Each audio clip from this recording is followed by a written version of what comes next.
Tragedi Bintaro bukan sekadar kecelakaan kereta api biasa. Ia adalah sebuah peristiwa kelam yang meninggalkan luka mendalam dalam sejarah transportasi Indonesia. Hingga kini, nama Bintaro tidak hanya merujuk pada sebuah kawasan di Jakarta Selatan, tetapi juga menjadi simbol dari kegagalan sistem keselamatan yang berujung pada hilangnya ratusan nyawa manusia.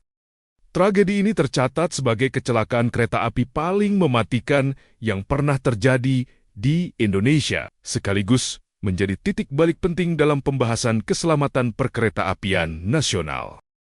Pada masa itu, kereta api merupakan tulang punggung transportasi masyarakat kelas menengah ke bawah. Setiap hari, ribuan orang menggantungkan hidupnya pada moda transportasi ini, berangkat pagi untuk bekerja, sekolah, atau berdagang, lalu kembali ke rumah saat senja. Kepercayaan terhadap kereta api sangat besar, karena dianggap sebagai sarana yang murah, cepat, dan relatif aman. Namun tragedi Bintaro menghancurkan keyakinan tersebut dalam sekejap.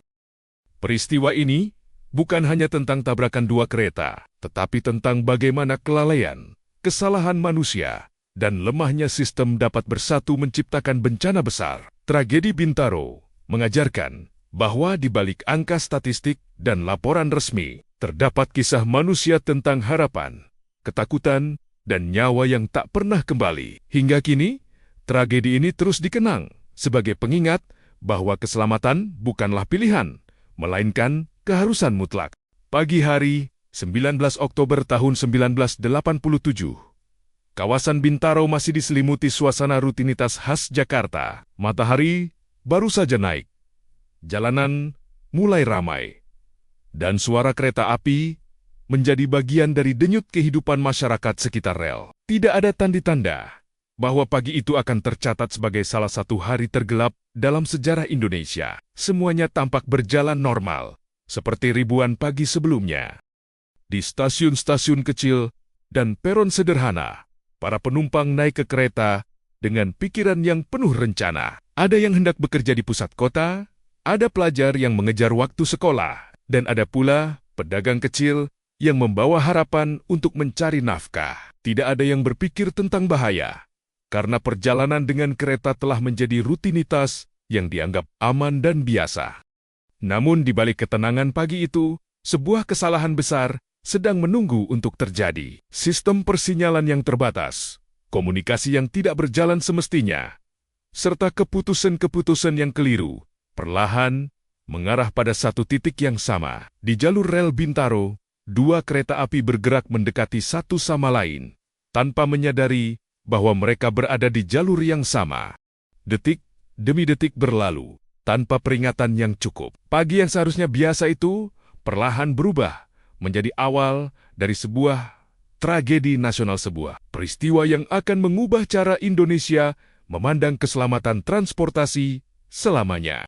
Bagi para penumpang, hari itu tidak berbeda dengan hari-hari sebelumnya. Mereka menaiki kereta dengan wajah lelah, berharap bisa beristirahat sejenak selama perjalanan. Gerbong-gerbong penuh sesak, sebagian penumpang berdiri, sebagian lainnya duduk berdesakan. Namun, semua menerima keadaan itu sebagai bagian dari kehidupan sehari-hari.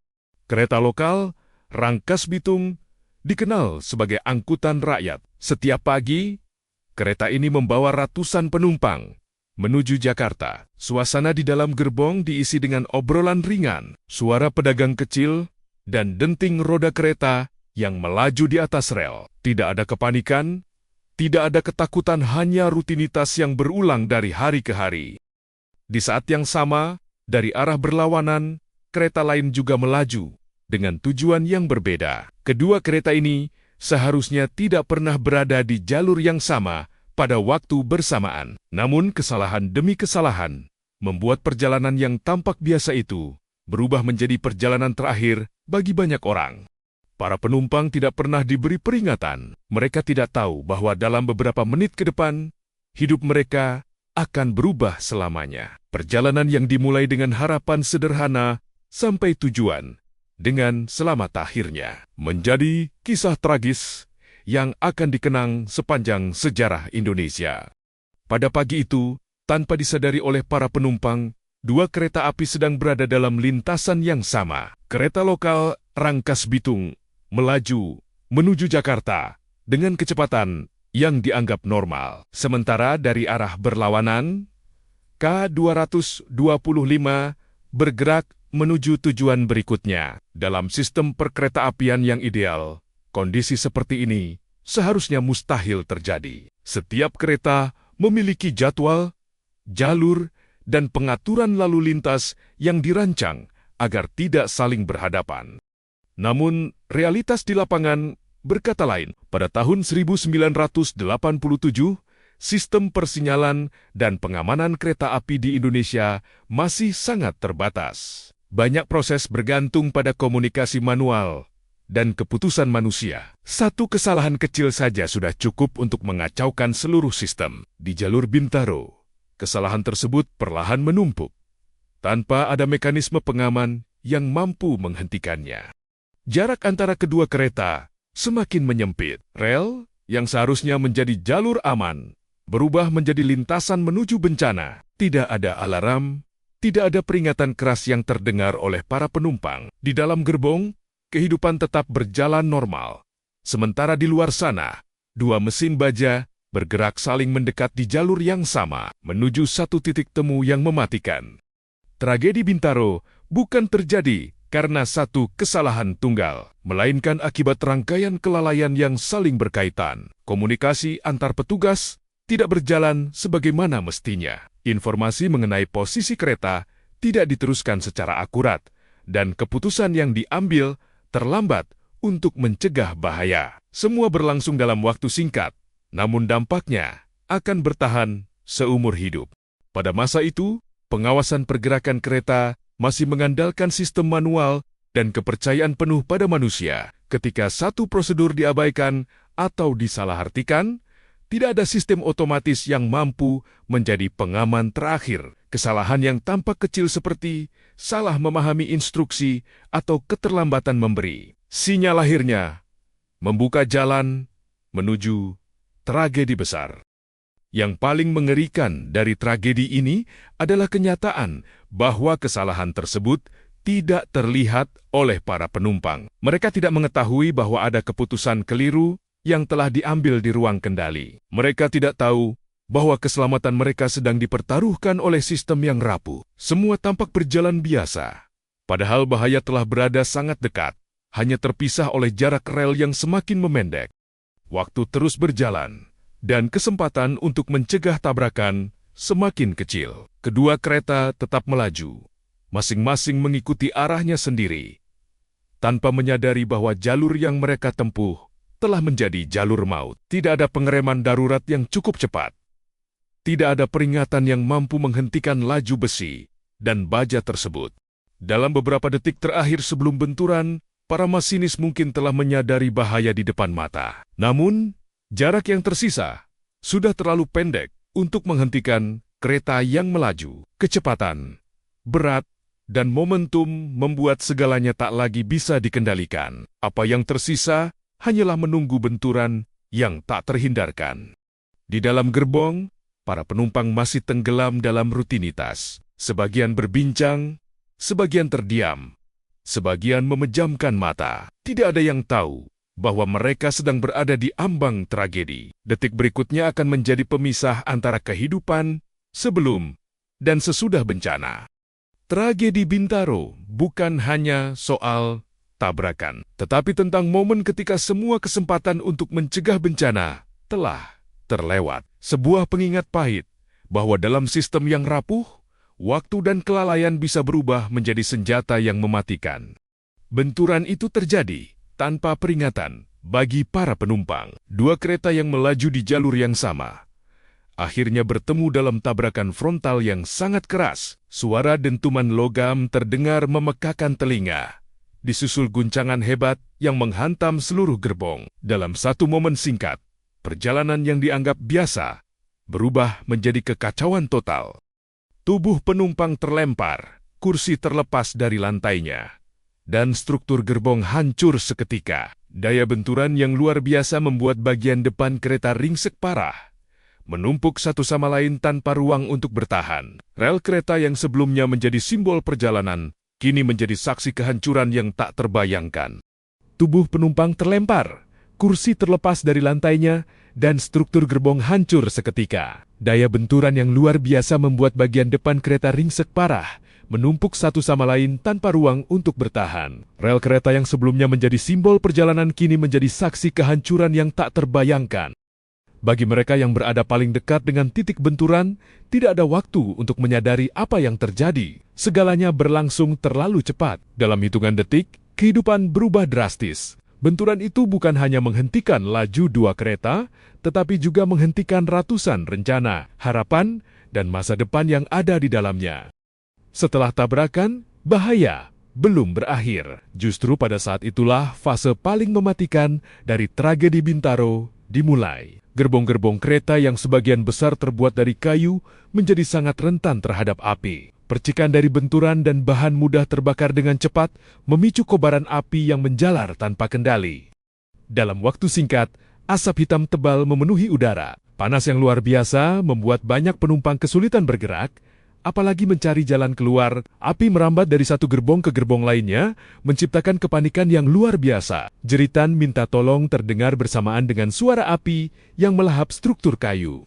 Banyak penumpang terjebak di dalam gerbong yang ringsek. Pintu sulit dibuka, jendela terhalang reruntuhan, dan waktu terus berjalan tanpa ampun. Api menjadi musuh yang tak terlihat, namun mematikan. Bagi sebagian korban, api itulah yang akhirnya merenggut nyawa mereka, menjadikan tragedi Bintaro sebagai salah satu kecelakaan kereta paling mematikan yang pernah tercatat. Di tengah kobaran api dan asap yang menyesakkan, kepanikan melanda para penumpang yang masih hidup. Mereka berusaha keluar dengan segala cara memecahkan jendela, merangkak melalui celah sempit, atau saling membantu di tengah ketakutan. Setiap detik terasa sangat berharga, karena api terus mendekat tanpa henti. Bagian penumpang berhasil menyelamatkan diri meski dengan luka parah dan trauma mendalam. Tubuh terbakar, pakaian hangus, dan wajah dipenuhi kepanikan menjadi gambaran nyata dari penderitaan yang mereka alami. Di luar gerbong, teriakan korban bercampur dengan kekacauan di sekitar rel. Sementara itu, warga sekitar mulai berdatangan setelah mendengar suara tabrakan dan melihat asap membubung tinggi. Tanpa perlengkapan dan pelatihan, mereka berusaha membantu sebisanya. Tangan-tangan kosong mencoba menarik korban keluar dari reruntuhan yang masih panas. Di tengah keterbatasan, keberanian dan solidaritas manusia menjadi satu-satunya harapan. Narasi ini menandai titik di mana tragedi tidak lagi sekadar kecelakaan, tetapi menjadi perjuangan antara hidup dan mati, sebuah momen yang akan terus membekas dalam ingatan para saksi dan korban yang selamat. Sesaat setelah tabrakan dan kobaran api terlihat dari kejauhan, warga di sekitar rel Bintaro mulai berdatangan. Suara dentuman keras dan asap hitam yang membumbung tinggi menjadi pertanda bahwa sesuatu yang sangat buruk telah terjadi. Tanpa menunggu perintah atau bantuan resmi, mereka berlari menuju lokasi kecelakaan dengan satu tujuan: menolong sesama manusia. Sebagian warga membawa ember berisi air, kain basah, atau alat seadanya. Mereka tidak memiliki perlengkapan keselamatan, tidak pula pelatihan khusus menghadapi bencana sebesar ini. Namun rasa kemanusiaan mengalahkan rasa takut. Di tengah panas yang menyengat dan reruntuhan yang masih membara, mereka berusaha menarik korban keluar dari gerbong yang hancur.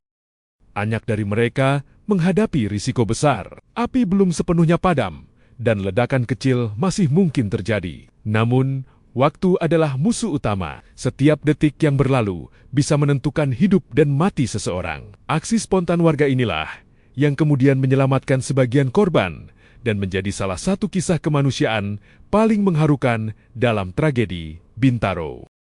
Tak lama kemudian, petugas medis, ambulans, dan aparat keamanan mulai tiba di lokasi. Namun, kondisi di lapangan jauh dari kata ideal. Jalur menuju tempat kejadian sulit diakses, jumlah korban sangat banyak, dan fasilitas darurat terbatas. Evakuasi harus dilakukan di tengah asap tebal, bau hangus, dan pemandangan yang memilukan.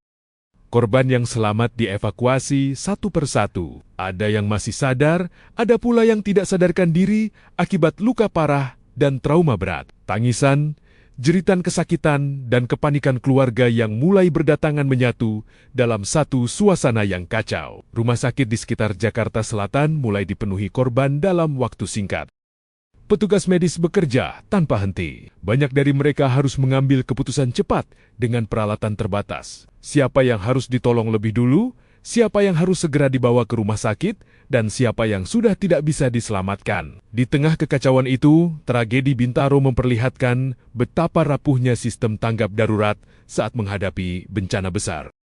Seiring berjalannya waktu, skala tragedi mulai terungkap, jumlah korban jiwa terus bertambah, dan rumah sakit kewalahan menangani para korban luka. Banyak korban mengalami luka bakar serius, patah tulang, serta trauma fisik dan psikologis yang mendalam. Tidak sedikit yang harus menjalani perawatan jangka panjang, bahkan seumur hidup. Lebih dari 150 orang dinyatakan meninggal dunia, menjadikan tragedi Bintaro sebagai kecelakaan kereta api paling mematikan dalam sejarah Indonesia. Beberapa korban sulit diidentifikasi karena kondisi tubuh yang sangat parah. Keluarga korban diliputi duka dan ketidakpastian, menunggu kabar tentang orang-orang yang mereka cintai. Namun luka yang ditinggalkan tragedi ini tidak hanya bersifat fisik. Trauma, rasa kehilangan, dan pertanyaan tentang keselamatan transportasi menghantui masyarakat luas. Tragedi Bintaro meninggalkan bekas yang dalam bukan hanya pada korban dan keluarga mereka, tetapi juga pada kesadaran kolektif bangsa tentang betapa mahalnya harga sebuah kelalaian. Kabar tentang tragedi Bintaro menyebar dengan cepat ke seluruh penjuru Indonesia. Media cetak, radio, dan televisi menempatkan peristiwa ini sebagai berita utama. Foto-foto gerbong terbakar dan korban yang dievakuasi menghiasi halaman depan surat kabar, meninggalkan duka dan keterkejutan di tengah masyarakat. Untuk pertama kalinya, banyak orang menyadari betapa rentannya sistem transportasi yang selama ini mereka percayai. Masyarakat dari berbagai daerah mengikuti perkembangan tragedi ini dengan perasaan campur aduk antara sedih, marah, dan tidak percaya. Doa bersama digelar dan rasa empati mengalir untuk para korban serta keluarga yang ditinggalkan. Tragedi ini tidak lagi menjadi milik Bintaro semata, tetapi menjadi duka kolektif bangsa Indonesia. Di balik suasana berkabung, muncul pula pertanyaan besar. Bagaimana kecelakaan sebesar ini bisa terjadi? Publik mulai menuntut kejelasan dan pertanggungjawaban. Tragedi Bintaro menjadi titik di mana rasa duka berubah menjadi dorongan untuk mencari kebenaran dan keadilan. Perhatian media terhadap tragedi Bintaro tidak surut dalam hitungan hari. Liputan mendalam dilakukan untuk mengungkap kronologi kejadian, kondisi korban, dan penyebab utama kecelakaan. Wartawan mewawancarai saksi mata, petugas, dan keluarga korban, menghadirkan gambaran nyata tentang dampak tragedi ini terhadap kehidupan banyak orang. Tekanan publik terhadap pemerintah dan pengelola perkereta-apian semakin menguat. Pertanyaan tentang kelalaian, prosedur keselamatan, dan tanggung jawab institusi menjadi topik utama diskusi nasional. Tragedi ini membuka ruang kritik yang sebelumnya jarang terdengar secara luas. Dalam situasi tersebut, pemerintah tidak memiliki pilihan selain merespons. Pernyataan resmi dikeluarkan, investigasi dijanjikan, dan evaluasi sistem keselamatan mulai dibicarakan. Tragedi Bintaro menunjukkan bagaimana kekuatan opini publik dan media mampu mendorong perubahan, meski berawal dari sebuah bencana besar yang menelan banyak korban jiwa. Di tengah duka yang masih terasa, proses pencarian fakta dan penyebab kecelakaan mulai dilakukan. Investigasi dilakukan untuk menelusuri rangkaian kesalahan yang menyebabkan dua kereta berada di jalur yang sama. Setiap keputusan, komunikasi, dan prosedur diperiksa ulang dengan harapan menemukan jawaban yang selama ini ditunggu masyarakat. Bagi keluarga korban, proses ini bukan sekadar soal laporan dan kesimpulan resmi. Mereka mencari kejelasan agar tragedi serupa tidak kembali merenggut nyawa orang lain. Rasa kehilangan yang mendalam membuat pertanyaan tentang keselamatan dan tanggung jawab menjadi sangat personal. Tragedi Bintaro mengajarkan bahwa sebuah bencana besar selalu menyisakan luka panjang. Proses mencari jawaban seringkali berjalan lambat dan penuh perdebatan. Namun, di sanalah letak pentingnya ingatan kolektif agar tragedi ini tidak sekadar berlalu sebagai berita lama, melainkan menjadi pelajaran berharga bagi generasi berikutnya. Tragedi Bintaro menjadi peringatan keras bagi dunia perkereta-apian Indonesia. Setelah kecelakaan ini, tidak mungkin lagi menganggap keselamatan sebagai hal sekunder. Peristiwa tersebut memaksa pemerintah dan pengelola kereta api untuk meninjau ulang sistem yang selama ini berjalan, mulai dari prosedur operasional hingga teknologi persinyalan yang digunakan. Evaluasi dilakukan terhadap berbagai aspek, termasuk komunikasi antar petugas, sistem pengaturan jalur, serta kesiapan menghadapi kondisi darurat. Tragedi ini membuka mata banyak pihak bahwa ketergantungan berlebihan pada sistem manual tanpa pengaman berlapis sangat berisiko. Setiap celah kecil dalam sistem dapat berujung pada bencana besar. Meski perubahan tidak terjadi secara instan, tragedi Bintaro menjadi titik awal bagi diskusi serius tentang modernisasi perkereta-apian. Keselamatan mulai ditempatkan sebagai prioritas utama, bukan sekadar pelengkap operasional. Dari luka inilah lahir kesadaran baru bahwa nyawa manusia harus selalu berada di atas segalanya. Setelah tragedi Bintaro, langkah-langkah perbaikan mulai dilakukan secara bertahap. Sistem persinyalan diperbaiki, pelatihan bagi petugas ditingkatkan, dan prosedur keselamatan diperketat. Meskipun tidak semua perubahan langsung terlihat oleh masyarakat, upaya untuk mencegah kejadian serupa mulai dijalankan. Namun perubahan tersebut tidak selalu berjalan mulus. Keterbatasan anggaran, infrastruktur lama, dan tantangan teknis menjadi hambatan dalam proses perbaikan. Tragedi Bintaro menjadi pengingat bahwa membangun sistem transportasi yang aman membutuhkan waktu, komitmen, dan konsistensi.